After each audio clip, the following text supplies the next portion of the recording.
अस्सलाम वालेकुम नाज़रीन, मेरा नाम है शेख इरफान। आप देख रहे हो एसके न्यूज़। एसके न्यूज़ में आपका फिर से स्वागत है। आइए देखते हैं आज की क्या है ताज़ा खबर।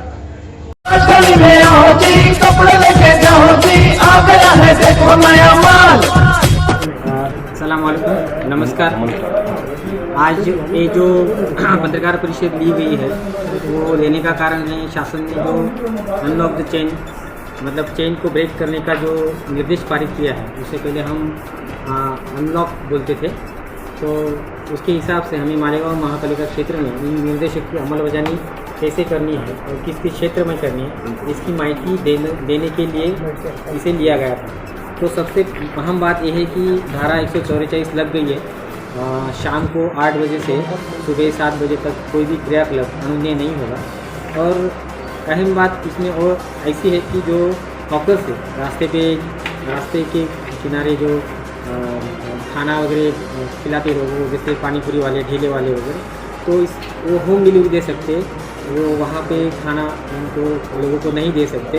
उनको वहाँ पे जो डिलीवरी लेने के लिए आएंगे उनको सामाजिक अंतर का निकष उनको पालन करना पड़ेगा, सैनिटाइजर यूज़ करना पड़ेगा। उसके बाद शासन ने बहुत इम्पोर्टेंट और अहम चीज़ रखी है वो अत्यावश्यक सेवा, उसे उन्होंने निश्चित कर दिया है। उससे पहले उसे निश्चित नहीं किया हुआ था। तो अत्यावश्यक सेवा में उन्होंने हॉस्पिटल दिया है, किराना माल दिया है, भाजीपाला दुकान है, दुग्धालय है, बेकरी है, मिठाई की दुकान है, अन्न धान्य दुकान है, सार्वजनिक वाहतूक है। फिर अपने जो कॉरपोरेशन जो सेवाएं देती है पानी वगैरह विद्युत सब अनुमोदित किया है। माल की वाहतूक है, शेती की सब सेवाएं है, ई कॉमर्स है, मान्यता प्राप्त जो मीडिया है, इलेक्ट्रॉनिक मीडिया और सब मीडिया है। और फिर मालेगांव महापालिका जिसे अनुमोदन करता है वो सब चीज़ें इसमें है। उसके बाद आज ही अभी शासन ने कुछ और सेवाएं इसमें डाली है, जैसे कि पेट्रोल पंप है, सब माल वाहतूक सेवा है, डाटा सेंटर है, क्लाउड सेवा है, आईटी की संबंधित सब सेवाएं है, शासकीय और खासगी सुरक्षा है, सिक्योरिटी सेवा है, और फिर फल विक्रेता है, उनको भी शासन ने अनुमोदन कर दिया है। उसके बाद जो बाहर के जो क्रियाकलाप है, जैसे कि खुले ग्राउंड में खेलना है, बगीचों में टहलना है, समुद्र किनारा है, तो उसको रात 8 बजे से सुबह 7 बजे तक प्रतिबंध किया गया है। फिर दुकान बाजार और मार्केट उनको शासन ने बंद कर दिया है। सिर्फ अत्यावश्यक सेवा की दुकानें हैं वो चलने वाली है। उसके लिए भी उनको सामाजिक अंतर का निकष पालन करना है, मास्क है, सैनिटाइजर है, इन चीज़ों को उनको पालन करना है। फिर सार्वजनिक वाहतूक में उन्होंने रिक्शा है तो रिक्शा पे सिर्फ 2 लोग सवारी कर सकते हैं चालक के साथ। अगर 4 चक्की बस है तो उसको आरटीओ ने जो मान्यता दी है उसके हिसाब से 50% की क्षमता पे काम करना है और चालक रहेगा। और उसमें मास्क कंपलसरी किया है, जो मास्क नहीं पहनता उसको 500 रुपये का दंड इसमें प्रस्तावित किया हुआ है। और उसके साथ जिसकी गाड़ी है वो ओनर मास्क पहनता भी है तो वो मास्क न पहनने वाले उस व्यक्ति के लिए भी उसको 500 रुपये का अलग सा दंड इसमें निश्चित किया गया है।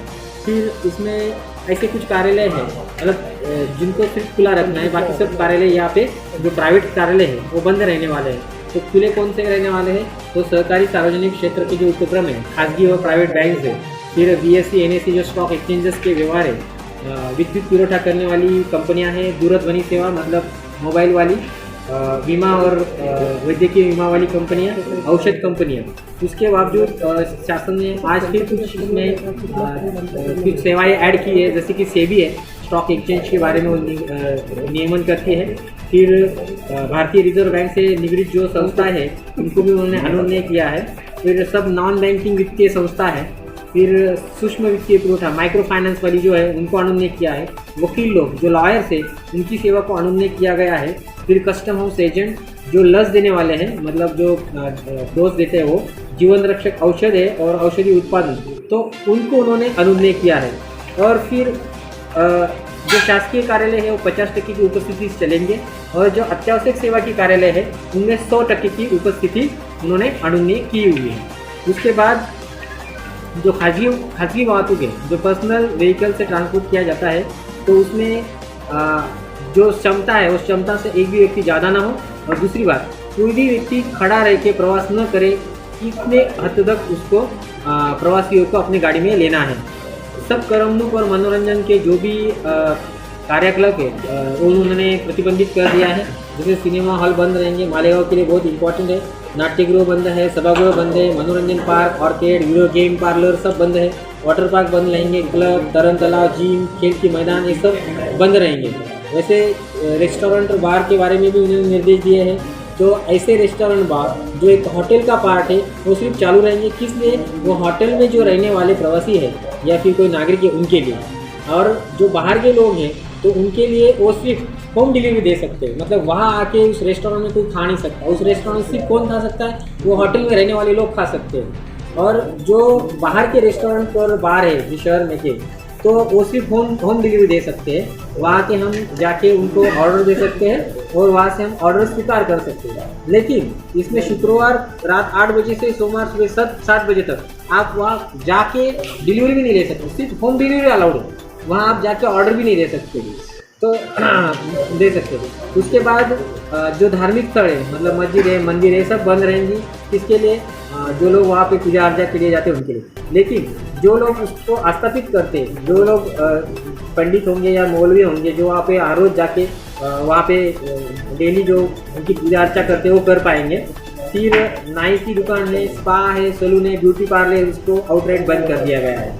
न्यूज़पेपर प्रिंटिंग है उसको अलाउड है, लेकिन न्यूज़पेपर सर्कुलेशन केवल सुबह 7 बजे से लेकर 8 बजे तक उन्होंने अनुमति किया है। सब शाला महाविद्यालय बंद रहेंगी। केवल 10वीं और 12वीं की जो परीक्षा है इनके परीक्षा लेने के लिए सिर्फ उन्होंने अपवाद करके दिया है। उसके बाद अपने स्टेट के बाहर के स्टेट में किसी विद्यार्थी की एग्ज़ाम है और वो अपने स्टेट में रहता है तो उसको स्थानिक प्राधिकरण स्पेशल पास दे सकता है और उसको परीक्षा लेने के लिए वहाँ अनुमति कर सकता है। उसके बाद जो मैन्युफैक्चरिंग सेक्टर है वो शासन ने चालू रखा है। मालेगांव महापालिका क्षेत्र के व्यवसायियों के लिए बहुत इम्पोर्टेंट है। अपने यहाँ पावलों में, अपने यहाँ साइजिंग है, तो वो चालू रहेंगी। सिर्फ उसको ये करना है कि जो भी वर्कर वहाँ पे काम करता है उसकी प्रॉपर टेस्टिंग करते रहना, उनको RT-PCR टेस्ट करके लेना है, उनका लसीकरण करके लेना है।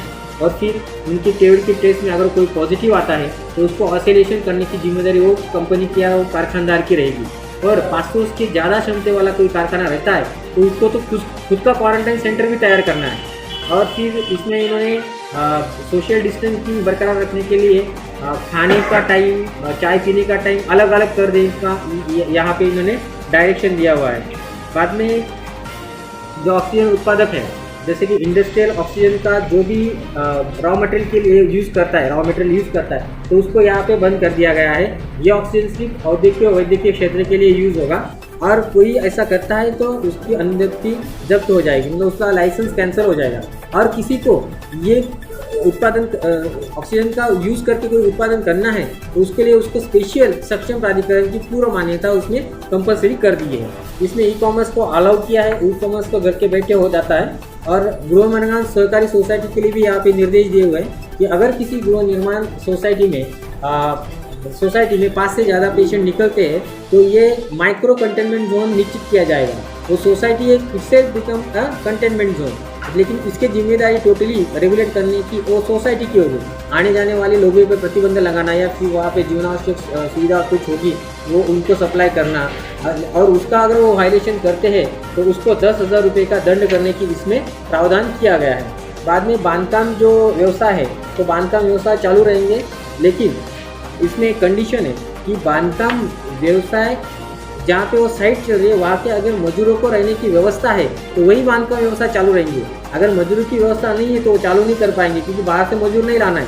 सिर्फ मटेरियल लाने के लिए जो मजदूर लगते हैं वही वहाँ से अंदर और बाहर कर सकते हैं। तो ऐसे टोटल डायरेक्शंस मालेगांव महापालिका क्षेत्र के लिए धार्मिक, सामाजिक और राजकीय और सांस्कृतिक कार्यक्रम भी बंद है। केवल कहीं पे अगर इलेक्शन रहता है तो अगर रैली वगैरह लेनी है तो उसको कलेक्टर साहब की पूर्व परवानगी से आप चालू कर सकते हैं।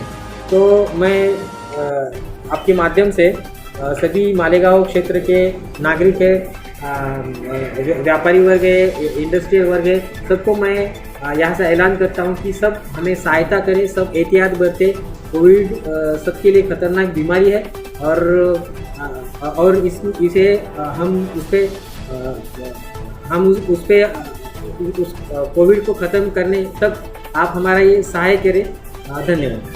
सर, आज अचानक से लॉकडाउन को लेकर मतलब शहर में बहुत ज़्यादा मतलब लोगों में डर पैदा हो गया कि अब क्या करें? डर की जैसी स्थिति में तो आम आदमी ने नहीं आना चाहिए, सिर्फ एहतियात बरतनी है। उसमें सैनिटाइज़र यूज़ करना है, मास्क पहनना है सोशल डिस्टेंस बरकरार रखना है, और जो जूना आवश्यक वस्तु लगती है उसके लिए तो सब खुला है। सिर्फ जो उसके खेलने कूदने के कुछ आसार है थोड़ा कम हो जाएंगे, मनोरंजन के साधन कम हो जाएंगे, लेकिन उसके पास मोबाइल रहता है, घर पे टीवी रहता है, तो उससे वो खुद का मनोरंजन कर पाएगा। ऑक्सीजन को लेकर मतलब जो गाइडलाइन आई है कि सिर्फ क्वारंटाइन लोगों को मिली ऑक्सीजन, कुछ लोगों का वैसा जो ऑक्सीजन गैस सिलेंडर पे भी चलता है, क्या उनको मिलेगा? नहीं मिलेगा। फिलहाल जो परिस्थिति है 30 तारीख तक की गाइडलाइंस है, तो उसमें सिर्फ हमें आरोग्य सेवा के लिए ही ऑक्सीजन का यूज़ करना है। तो ये जो इंडस्ट्रियल एक्टिविटी है जिसमें ऑक्सीजन का रॉ मटेरियल करके यूज़ किया जाता है, तो उसके लिए अब वो यूज़ नहीं कर पाएंगे 30 तारीख।